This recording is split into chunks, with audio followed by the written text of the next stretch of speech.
सवारी कहीं बच्चों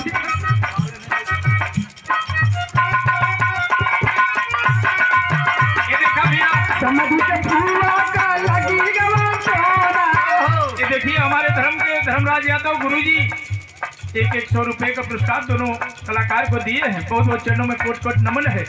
माला तो है ही नहीं, माले अर्पण आपको करते बहुत बहुत नमन है आपको गुरुजी को। लेकिन भाई का चने के खेत में बाजे गुन गुनवा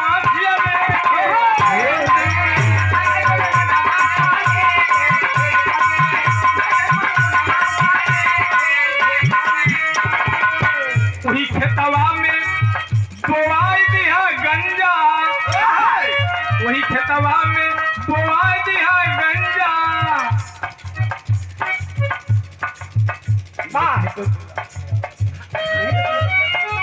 वही खेतवा में अरे बोआई दिया गंजा।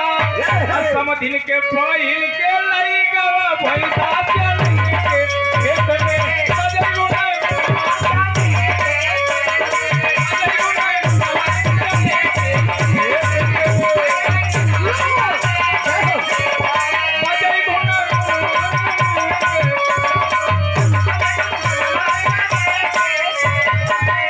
वही खेतवा में बोआई दिया आलू, वही खेतवा में बोआई दिया आलू।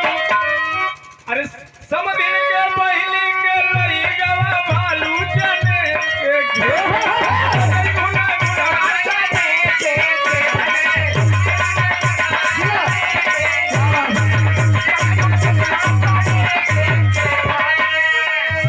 देखा बिचवा में हमसे छीन ले तो हमारा पूरा करेगा। समझनी बेचारी समझी ना हो तो एकदम हाथ धो के पीछे पड़ गई। कुछ और सटा दे, कुछ हमारे और ही सटाई देते। मैंने सुना हमारे तरफ से अब बगलिया भाई करंट तो मरबे न करी हो सकता। अरे दूल्हा के फूलों क्या लगी गवा तोरा। सॉरी गलती हो गई।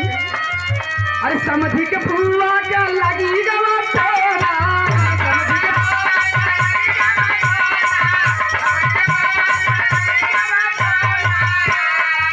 सुना रोज घर वही बिछा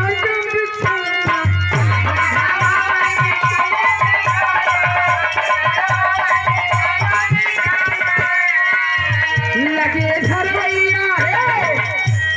धरवैया लगे धरवैया कई हजार